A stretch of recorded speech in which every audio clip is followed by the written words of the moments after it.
Hello, fellow classmates. My presentation today is on vocational guidance for the physically disabled. The Center for Disease Control and Prevention gives the following generic definition for disabilities. A disability is any condition of the body or mind that makes it more difficult for the person with the condition to do certain activities and interact with the world around them. And although that is generic or overall for disabilities, that is most certainly true for physical disabilities.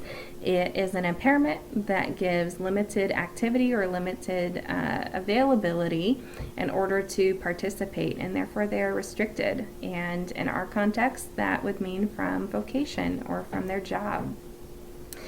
Physical disability is a limitation that can prevent people from being able to enter inside of the workplace. They may not physically be able to get in due to maybe non-ADA compliance. If they're able to get into the building, maybe they're even able to get to the right floor and to the right desk and are able to be situated, they might not be able to access every room. In my research that I was doing, I read the story of a lady that she was able to get in the building, she was able to get to her floor, she was able to work at her desk. But she really had to strategize her bathroom breaks because the bathroom on her floor was not ADA compliant. She was unable to get into the restroom on her floor. So instead of being able to take like a 1 or a 2 minute quick bathroom break, she had to pre-plan it and strategize it so that she could get to another floor to get to a restroom that she could access. So sometimes you are limited in even the rooms that you're able to enter into. Or even then in transportation vehicles. Normally, or more often with a physical disability, you're going to have larger equipment that you can't roll around in a Honda Civic for. If you have a scooter, you're probably going to either need some sort of public transportation or you're going to need a van of some sort, and you're most likely going to need assistance driving to and from. Types of physical disabilities can range from ones that you're born with. There could be maybe something just didn't develop. I have a friend, very competent executive administrative assistant, who does have to use a scooter. She is physically disabled because her feet were born crippled. But outside of that, she is a perfectly functioning, great human being who just happens to not be able to walk very well or hardly at all. So it could be something that you're born with, or it could be something that due to disease or autoimmune disease that have developed over time. That could be arthritis, that could be lupus, you could have had a stroke. You've even got multiple sclerosis, cerebral palsy, muscular dystrophy, Parkinson's, maybe you had polio as a child and were left wheelchair bound pre-vaccination days, or maybe you didn't have the vaccination.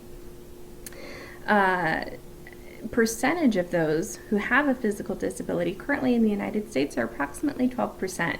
I saw research saying a little bit more and a little bit less, but the most concrete percentage I was able to find was 12%, upwards of 12.6% of United States citizens. Having a physical disability, most likely going without saying, does cause issues in your everyday life that you have to face, both physically limiting as well as then in society. Some physical limitations that you could experience while trying to access really anywhere, but again, context vocationally, would be an inaccessible environment overall. You may not be able to get into the structure due to narrow door frames that don't allow a wheelchair or a scooter to get through. There may not, if you get inside the structure, there may not be an elevator or a chairlift in order to assist you getting to the floor that you need.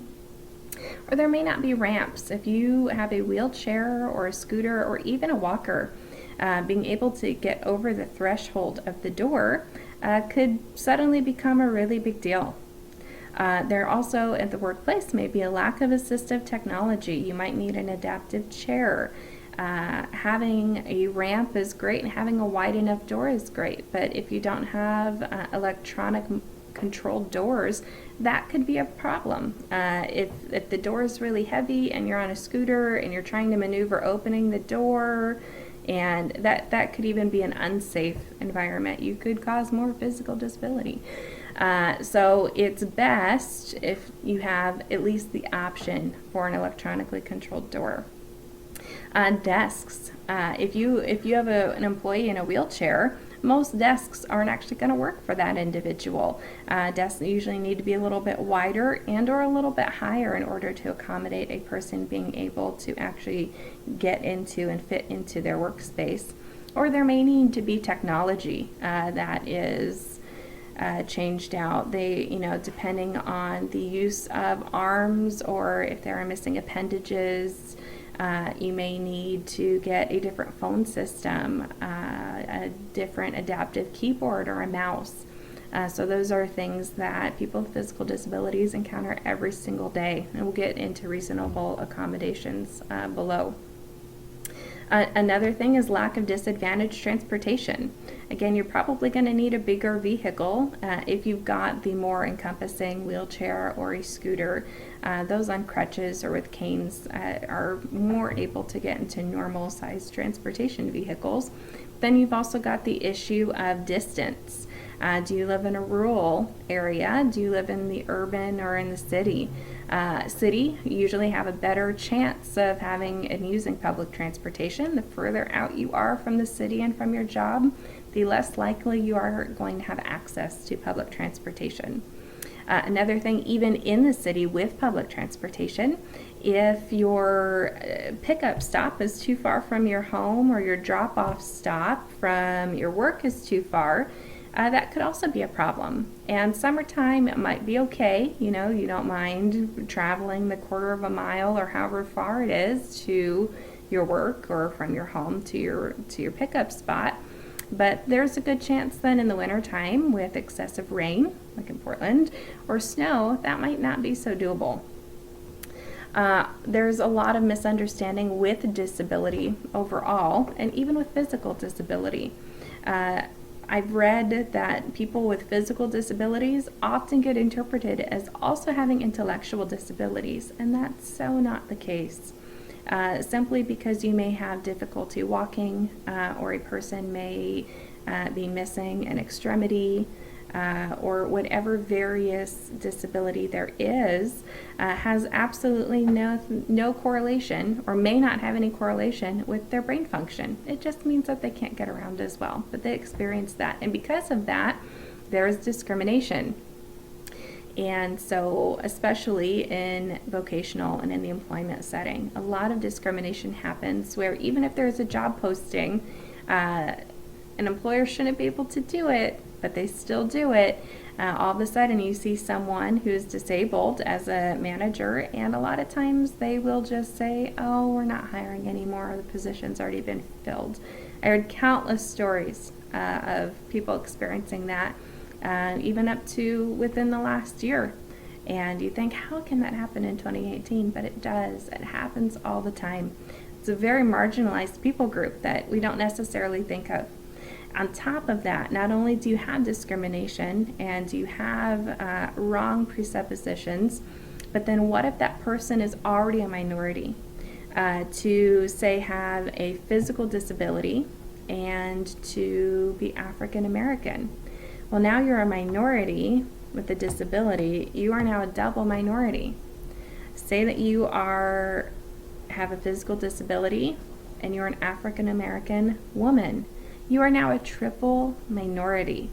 And the more minorities that you add on, or maybe you are of a different ethnic descent, where maybe you are an immigrant here and you don't speak the language. Now you're just adding on all of these minority statuses, and every time that happens, your chances of getting a job significantly decrease every single time. Because whether it's right or wrong, employers see that and they see obstacles and they see a lot of things they have to work with. Those are things that as counselors we get to help advocate for our clients to make sure that they're able to overcome those obstacles. Another challenge, a significant challenge talking about employment or unemployment, is the high percentage of not only unemployment but of poverty. As of April 2015, approximately 15% of disabled persons are unemployed, compared to the only 8% of those who are non-disabled or undisabled. Non-disabled, we'll go with that. And the poverty rate is astounding. Making $15,000 a year or less, we'll list that as the poverty line.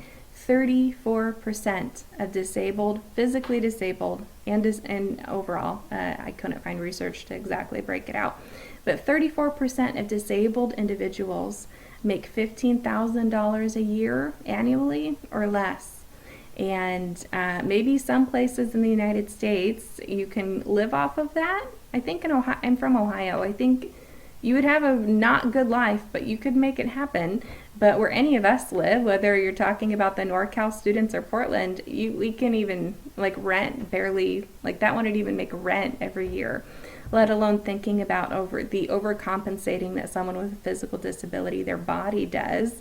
So the continued medical care that they will have, the tools that they need, whether it's wheelchairs or scooters, or you just start thinking about probably the medical costs that they have to incur, and then not even being able to probably afford rent really quickly puts a person way, way under the poverty line. 34%. That broke my heart.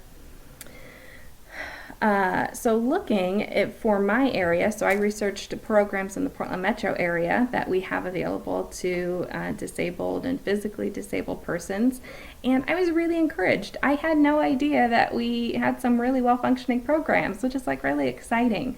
Portland is all about inclusivity and making sure that everybody feels welcome, and which is great because that also then bleeds over into the disabled person's realm. So there is one called Disability Program, hosted by the City of Portland. Really creative name, I know. But they are really proactive in the community. Portland is all about rights and making sure everyone has their rights, which is great. And like I said, so people get to benefit from that. And so they have Disability Power PDX, and they host community events. They offer to go in and help train businesses, not only on how to be ADA compliant, which hopefully most businesses know, but ironically, I've worked 4 places that I can promise you are not completely ADA compliant.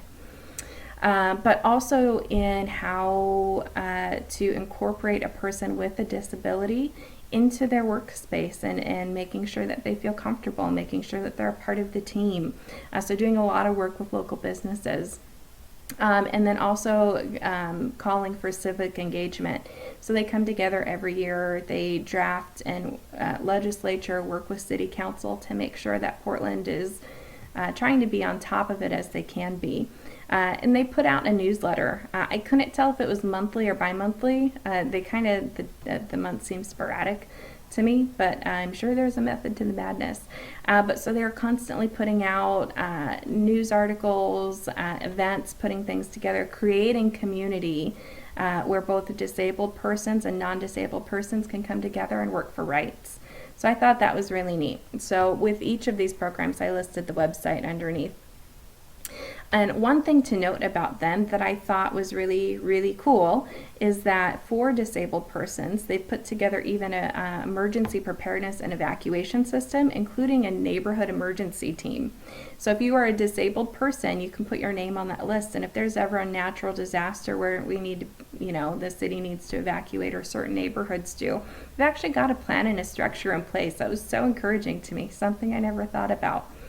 And with that, they have emergency preparedness training in multiple languages, or multiple ways for people who have a disability could access, including English, Spanish, American Sign Language. They've got voice description and even open caption. So truthfully, trying to be as inclusive as possible. So I thought that was really neat. We also have Disability Rights Oregon, and they help the disabled by providing resources for Social Security, and how to work with that. So if you're going to have a job and Social Security, how that works and how to balance the two, and how to advocate for yourself, both to get a job as well as to receive reasonable accommodations. And they even provide legal support. It is limited. They only help with certain things. but they do provide legal support for those who have a disability. And they help advocate for the state. So the one before does it really on the city level for City of Portland. And then Disability Rights Oregon helps advocate for state legislature for disabled persons. And so I not only listed the website there, but then underneath I gave resources for how to advocate for reasonable accommodations in the workplace. The flow chart they put in that was really great. Laid it out step by step, and that's something that you, even though a lot of us probably aren't in Oregon, I think we actually have a decent amount of NorCal students in our little online cohort. But that is not Oregon prone. You can look at that. I thought it was really great. So I listed that a specific website there so that you could click on it and look, because that is a great way for a client and for you as a therapist to be able to partner with them and kind of help them out with that. And then I need to get to the important part, is how to help our clients. But one more, Ride Connection. This is a City of Portland thing. They do focus mainly on disabled seniors, but they also do have public transportation and education for physically disabled people to help them get to work and that type of thing. So there's certain qualifications you have to meet with that, but that is available for at least, again, urban City of Portland area people, which I thought was great. So my conclusions are how to help a client with a physical disability, the guidance piece, the vocational guidance, which is what this whole thing is really about.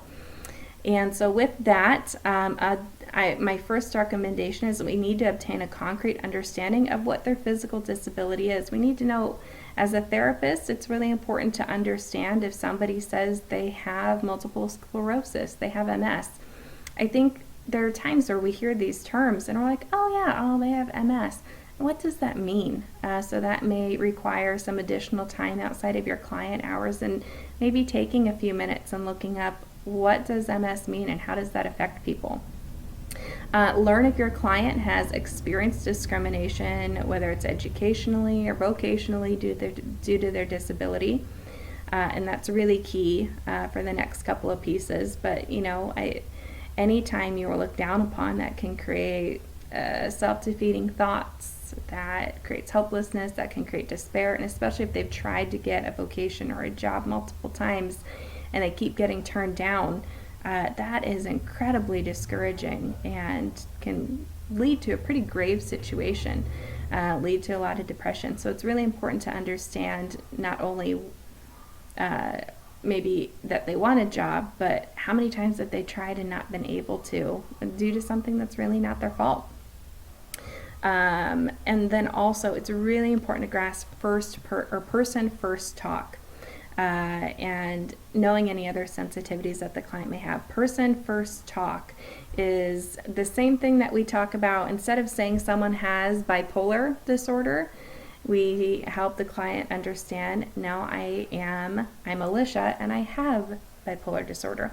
It's the same thing with physical disability. Instead of saying, oh, that person's handicapped, or oh, that person's physically disabled, instead it would be, hey, I'm Alicia and I have MS, or I have a physical disability. Next is help the client identify strengths through tests and motivational interviewing. It's really important here to empower the client. The client, for however long they've had this disability, whether it's been lifelong or whenever they obtained it, are constantly stripped of power. They are constantly left out, they are excluded, and they've had power taken from them. And so this is a really transformational process for them to come and not only create a therapeutic alliance, but to actually be given power back. And that's where we as therapists, helping them find a job, we are not the expert, but it's really important to partner with them, helping them become self-advocate and calling the shots and giving them power back. Also helping the client recognize their barriers. They have real barriers. This isn't simply just cognitive therapy where they think something, but we're going to correct that. They have real physical barriers that are probably never going to go away. And so learning and identifying what they are without exaggerating them, learning then self-imposed barriers, and that would be the cognitive part, they're self-imposed, what they've told themselves they can't do. And a lot of that is probably perceived feedback that they got from earlier on in life, or things that they can't do anymore that maybe they once could. And then acknowledging and understanding others' imposed barriers. And that's society, that's the discrimination piece, that's the employability part. And so even helping them be able to identify the different types of barriers and dealing with each barrier accordingly.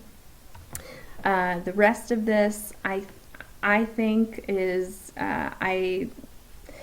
pretty much then straight line vocational guidance or guidance counseling. I'm realizing I'm a little long on time here. But identify the types of jobs that the client would find appealing. Go through that exploratory process of seeing what it is that they'd like to do, and then seeing and making sure they're an active participant, and then making sure that they can do that job within reason, as long, again, as they have reasonable accommodation, that they'd actually be able to execute that job. There may be some things that they'd like to do that they can't, but then finding a way for them to do it, maybe just differently. I read one story, I think this was actually in one of our readings, I think it was in Bowles, where a guy was really interested in being a pilot, but this isn't physical, well, it kind of is, but he was basically losing his eyesight. We can't be a pilot and be blind, at least not at this point in our technological advances. But instead, challenged him to go to the airport and to sit there and see everything about planes, and then to come back with a list of vocations. And the guy came back and had a whole long list, and he basically got to end up working with airplanes. He just wasn't getting to fly them. We have to do that same type of thing for those clients who have physical disabilities. Once you've identified maybe some vocations or some jobs, evaluate if there needs to be additional training. They may need to go to school. They may need to take a couple of classes. And then with this, assisting the client in resume and cover letter, using tools to highlight their strengths, really focus on strengths-based, what they can do, what their abilities are. It's no longer focusing on the disability, but reminding them of their ability and their strength and their competencies. Interview practice, really help, and again, motivational interviewing is great, helping them prepare for the interview themselves, and make sure that they know they do not have to disclose their disability during the interview. They do not have to do that. They don't have to do that until they're accepting the job. And then the last part here is promote self-advocacy. They can get a reasonable accommodation, and I listed out there the different ways the ADA where they can ask for what they need.